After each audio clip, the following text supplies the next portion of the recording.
Now, as we have already gone through what is a challenge. Now we are going to start political reforms, यानी कि democracy में हमने देखा कि एक स्ट्रक्चर है जो लोगों के लिए काम करता है, लोगों के द्वारा बनाया जाता है, ठीक है। लेकिन उसके अंदर भी बहुत सारे चैलेंजेस थे, जैसे कि challenge of expression, deepening of democracy और इलेक्शन बहुत एक्सपेंसिव होते हैं। अब हमने चैलेंजेस तो बता दिए और शुरुआत में हमने चैलेंज की डेफिनेशन क्या थी, यानी कि चैलेंज क्या होता है, एक ऐसी प्रॉब्लम जिसको ओवरकम किया जा सके। तो कैसे हम ओवरकम करें, ठीक है। तो यहाँ पे जो टर्म है पॉलिटिकल रिफॉर्म्स, यानी कि रिफॉर्म क्या होता है, रिफॉर्म बेसिकली क्या होता है कि जो जो चैलेंजेस हैं उनका जो सोल्यूशन है, ठीक है, किसी भी प्रॉब्लम का सोल्यूशन, जो डेमोक्रेसी में प्रॉब्लम है, जो हमने चैलेंजेस पढ़े, जो उनका सोल्यूशन है उसको रिफॉर्म किया जाता है। तो रिफॉर्म का मतलब क्या हो गया, सोल्यूशन, ठीक है। तो अब हम देख सकते हैं कि एक तो पूरा जो वर्ल्ड है उसमें सेम सोल्यूशन नहीं हो सकते, क्योंकि डेमोक्रेटिक स्ट्रक्चर को डिफरेंट तरीके से इंप्लीमेंट किया गया है और डिफरेंट तरीके से इंप्लीमेंट करने की वजह से वहां पे जो चैलेंजेस हैं वो डिफरेंट हैं, और क्योंकि चैलेंजेस डिफरेंट हैं तो उनके रिफॉर्म्स भी डिफरेंट होंगे, ठीक है। तो रिफॉर्म बेसिकली सोल्यूशन होता है, कैसे अगर डेमोक्रेसी में दिक्कत आ रही है, अगर डेमोक्रेटिक स्ट्रक्चर में लूप होल्स हैं, तो हम उनको कैसे ओवरकम करें, ठीक है। तो जो सबसे पहली चीज है, हम कहते हैं जो रिफॉर्म करने का सबसे आसान तरीका है, मान लीजिए हमारा कोई काम नहीं हो रहा है या हम किसी गवर्नमेंट ऑफिस में जाते हैं, तो हम देखते हैं कि वहां के लोग ढंग से शायद काम नहीं करना चाहते या वो बड़े इरिटेटेड रहते हैं, वो काम नहीं करते। तो हम हमेशा सरकारी दफ्तर में जाने से बचते हैं और बड़े परेशान रहते हैं। तो वहां पे क्या होता है कि गवर्नमेंट एम्प्लॉय की परमानेंट जॉब होती है, तो एक लॉ में चेंज क्या किया जा सकता है, क्योंकि परमानेंट एम्प्लॉय हटाया नहीं जा सकता, इसलिए वो सोचता है कि मैं कुछ ही करूंगा यहाँ बैठ के। तो एक चेंज में लॉ में क्या चेंज आ सकता है कि परमानेंट नहीं है, अगर वो लोगों के लिए काम नहीं कर रहा है तो उसे हटा दिया जाए, ठीक है। तो इससे क्या होगा, अब हम क्या कह सकते हैं कि लॉ में चेंज लाना, अगर कोई भी दिक्कत होती है, पानी की समस्या है, बिजली की समस्या है, या कुछ गलत हो रहा है, कोई घोटाला, हम कहते हैं कि हमारा जो कानून है, हमारा जो लॉ बनाए गए हैं, जो कॉन्स्टिट्यूशन को फ्रेम किया गया है, उसमें बड़ी दिक्कत है यार, ठीक है। तो वो तो हो नहीं रहा है, क्या कोई भी प्रॉब्लम का सोल्यूशन कानून को ठीक करो, सिस्टम को ठीक करो, हर कोई ये कहता है। तो पहला जो रिफॉर्म है, जो पॉलिटिकल रिफॉर्म हम कह सकते हैं, reform politics by introducing new laws, ठीक है। आप नए नए लॉ लाइए, ठीक है, जो लोगों के बेनिफिट के लिए हो, जो डेमोक्रेटिक स्ट्रक्चर को स्ट्रेंथन करें, यानी कि उसको और मजबूत करें, उसको और अच्छा बनाएं, ठीक है। इससे क्या होगा, लोगों का डेमोक्रेसी में विश्वास बढ़ेगा और जो चैलेंजेस हैं उनको ओवरकम करने में आसानी रहेगी, ठीक है। लेकिन लॉ लाना, उसको रिफॉर्म करना इतना आसान नहीं है, क्योंकि लॉ जो बनता है या जो कानून बनाया जाता है वो कौन लोग बनाते हैं, जो पॉलिटिकल पार्टीज के इलेक्टेड मेंबर्स होते हैं, ठीक है। तो वो भी ये ध्यान रखते हैं कि हमारा कोई नुकसान ना हो। तो यहाँ पे रिफॉर्म तो लाना जरूरी है लॉ में, लेकिन carefully devised change in laws discourage wrong political practices, ठीक है। तो क्या होगा, लॉ में चेंज लाना तो जरूरी है, लेकिन उसको बहुत ध्यान से देखना होगा, ठीक है।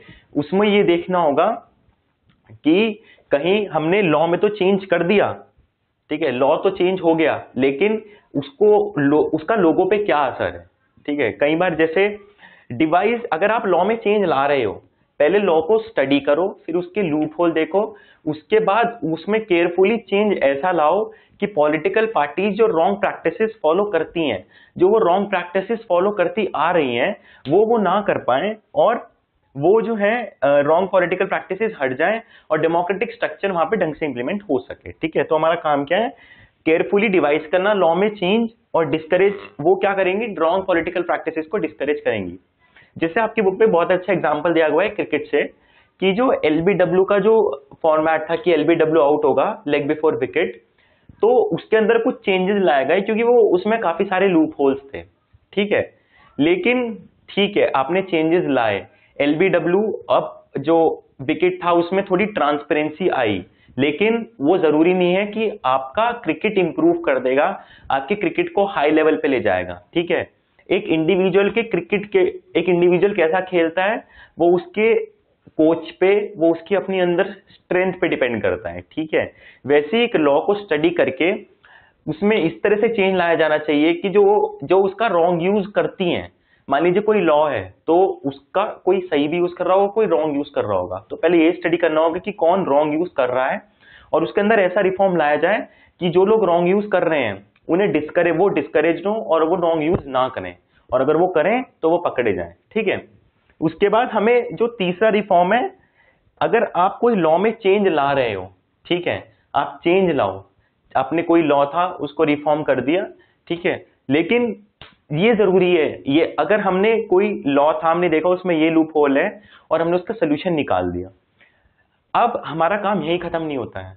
हमारा काम एक्चुअली मेन कहां से शुरू होता है, हमें देखना होगा कि अगर हमने कोई लॉ में कोई चेंज लाए हैं तो उस चेंज का लोगों पे क्या असर पड़ रहा है। ठीक है, अगर वो सोसाइटी में इंप्लीमेंट हुआ है तो क्या वो ढंग से इंप्लीमेंट हुआ है, उसके क्या क्या रिजल्ट्स हैं, वहां पे सोसाइटी पे क्या क्या रिजल्ट्स पड़ रहे हैं। जैसे कि आपके बुक में ये एग्जांपल है, ये गांव में, हमारे देश में जनसंख्या की बहुत बड़ी दिक्कत थी क्योंकि जनसंख्या बहुत ज्यादा है, तो एक रिफॉर्म लाया गया कि जो जिन लोगों के गांव में 2 से ज्यादा बच्चे हैं वो विलेज पंचायत जो चुनी जाती है उसका चुनाव नहीं लड़ सकते। ठीक है, इसका हमने क्या सोचा, इससे क्या होगा कि जो गांव के लोग हैं वो, क्योंकि उनके पास इतनी एजुकेशन नहीं पहुंच पाती, तो उन्हें डिफरेंट टेक्निक्स के बारे में नहीं पता, जो टेक्नोलॉजिकल एडवांसमेंट्स हुए हैं उसके बारे में नहीं पता, तो उनके बहुत सारे बच्चे होते हैं, इसलिए हमारे देश की जनसंख्या बढ़ती है। तो उन्होंने एक तरीका क्या सोचा कि एक काम करते हैं, विलेज पंचायत का चुनाव सब लड़ना चाहते हैं तो एक काम करते हैं, एक रिफॉर्म ले आते हैं कि 2 से ज्यादा बच्चे जिनके होंगे वो चुनाव नहीं लड़ पाएंगे। अब ये लॉ ला दिया गया, अब हम सोचेंगे तो बड़ा अच्छा लॉ हुआ, जनसंख्या भी कंट्रोल हो गई, लेकिन इसमें सबसे बड़ी मुश्किल क्या आई कि जिन लोगों के पहले से 2 से ज्यादा बच्चे थे, यानी कि लॉ आने से पहले या फिर लॉ आने के बाद भी हुए, उन्हें डेमोक्रेटिक स्ट्रक्चर में अपने आप को रिप्रेजेंट करने का मौका नहीं मिला।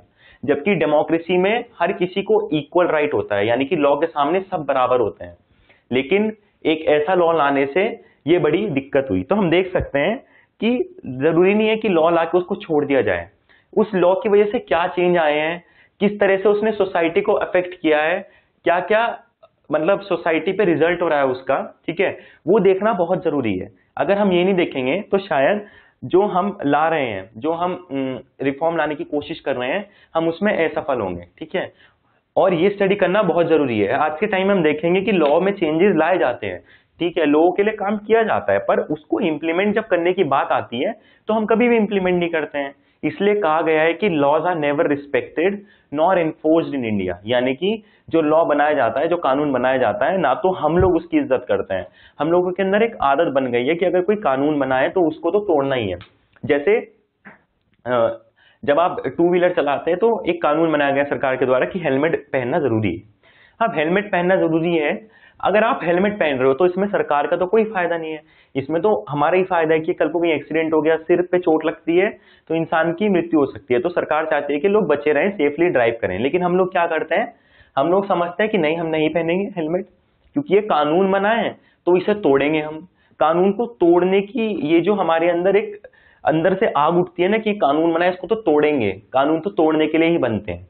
ठीक है, ये चीज गलत है, हमें भी बदलना होगा, और ये अगर हम बदलेंगे तो शायद जो इतने कानून आए हैं वो ढंग से इंप्लीमेंट होंगे। और हमें कानून के बारे में पढ़ना, उसे समझना भी जरूरी है कि अगर कोई लॉ आया है तो हम उसको यूज करें।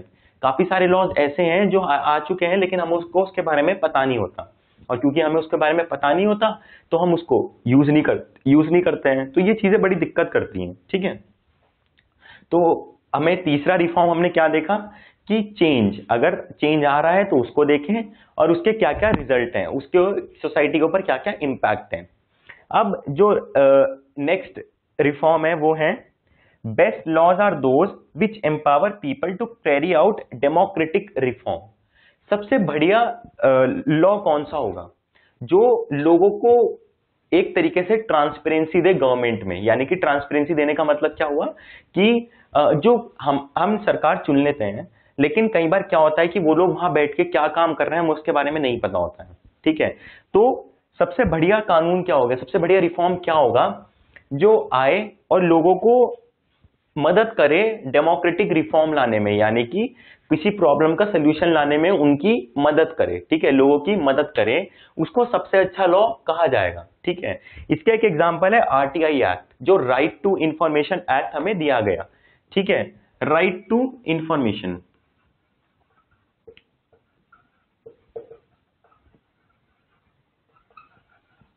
इस एक्ट के आने से पहले क्या होता था, इस एक्ट के आने से पहले सबसे बड़ी दिक्कत ये होती थी कि हम लोगों को इलेक्ट करते थे लेकिन वो हमारे लिए क्या काम कर रहे हैं हमें कुछ पता नहीं होता था।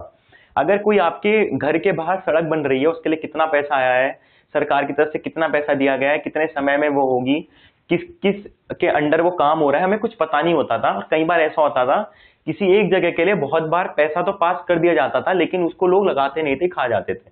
ठीक है, तो लोगों को सरकार के काम के बारे में नहीं पता होता था। जो लोग हम इलेक्ट करके भेजते थे वो झूठ बोलते थे, वो करप्ट इतने ज्यादा होते थे कि वो सब पैसा खा जाते थे। लेकिन जब राइट टू इंफॉर्मेशन एक्ट आया, राइट टू इंफॉर्मेशन एक्ट ने हमें क्या ताकत दी कि हम सरकार के काम को जानें, हम सरकार के काम को समझें। ठीक है, सरकार जो काम कर रही है हमारे पास पूरी आजादी है उसको समझने की, उसको उसकी जानकारी लेने की। ठीक है, तो इस चीज से क्या हुआ कि ट्रांसपेरेंसी आई, यानी कि जो सरकार काम कर रही थी वो हम जान सकते हैं। हम देख सकते हैं कितने घोटालों का खुलासा आरटीआई के थ्रू हुआ है। जब लोगों ने आरटीआई डाली तो पता चला कि यहाँ पे तो कितने टाइम पहले सड़क बनने के लिए या फिर पानी की सप्लाई के लिए पानी पैसा पास हो चुका है लेकिन लोगों ने लगाया नहीं है। तो इससे करप्शन को दूर करने में एक बहुत बड़ी हमें सफलता मिली।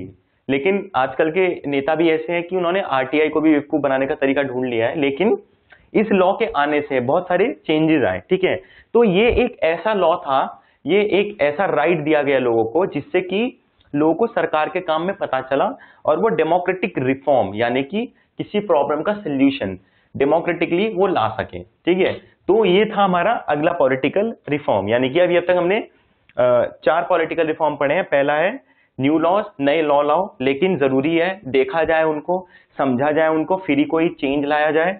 लॉ बदलने से कुछ नहीं होगा, कानून बदलने से अगर कुछ हो जाता तो शायद अब तक डेमोक्रेटिक स्ट्रक्चर हमारे देश का भी कितने हद तक सुधर चुका होता, लेकिन वो नहीं सुधरा है। मतलब पॉलिटिक्स में नए लॉज लाने जरूरी हैं। नेक्स्ट है carefully devised change in laws. ठीक है, केयरफुली अगर लॉ में चेंज आ रहा है तो उसको बहुत पहले समझा जाए, फिर देखा जाए कमी कहाँ है, फिर कोई चेंज लाया जाए। उसके बाद ये क्या होगा, अगर हम केयरफुली डिवाइस करेंगे तो इससे पॉलिटिकल पार्टी जो गलत काम करती हैं वो नहीं करेंगी। ठीक है, इलेक्शन के टाइम पे भी बहुत मैल प्रैक्टिसेस फॉलो होती हैं, गलत तरीकों से चुनाव जीते जाते हैं, हम सबको पता है। लेकिन हम लोग उनका बाद में कुछ नहीं कर पाते क्योंकि लॉ इस तरह से बना है। तो अगर हम ऐसा कुछ लॉ लाएं कि पॉलिटिकल पार्टीज इलेक्शन के टाइम पे कुछ मैल प्रैक्टिसेस यूज ना कर सकें, तो हम क्या कर सकते हैं, हम एक तरीके से इलेक्शंस को बहुत अच्छे तरीके से करा सकते हैं। फिर अगर आपने कोई लॉ में चेंज लाया है तो देखें कि क्या चेंज है और उसके क्या क्या रिजल्ट होंगे, उसके क्या क्या इफेक्ट होंगे लोगों के ऊपर, उसको स्टडी करना बहुत जरूरी है। कानून बना के छोड़ देना आसान है, ठीक है, लेकिन हमें वो काम नहीं कर रहा है, उससे रिफॉर्म नहीं आएगा। और फिर कौन से बेस्ट लॉज होते हैं जो लोगों को ताकत देते हैं, उनके हाथों में ताकत देते हैं कि वो रिफॉर्म खुद कैरी आउट कर सकें। इसका बेस्ट एग्जांपल कौन सा है, राइट टू इंफॉर्मेशन एक्ट, जिससे हमें पता चला, जिससे हम सरकार के काम में उनके भागीदार बन सके, उनके साथ हम कंधे से कंधा मिलाकर काम कर सके। ठीक है, और हमें ये रहा कि सरकार जो काम कर रही है हमें उसके बारे में पता रहे, कितना पैसा जा रहा है, क्योंकि टैक्स हम बहुत टाइम से देते आ रहे थे लेकिन उसके हिसाब से प्रोग्रेस नहीं हो रही थी। ठीक है, महंगाई भी बढ़ती जा रही थी। तो सरकार क्या काम कर रही है, हमारा पैसा कहाँ लग रहा है, ठीक है, हमारी समस्याएं क्या सुनी जा रही हैं, जिन मुद्दों पे चुनाव लड़ा जाता है क्या वो मुद्दे पूरे हो रहे हैं। आरटीआई एक्ट हमें एक तरीके से वो ताकत देता है करने के लिए। ठीक है, अब हम अगला पॉलिटिकल रिफॉर्म पढ़ेंगे।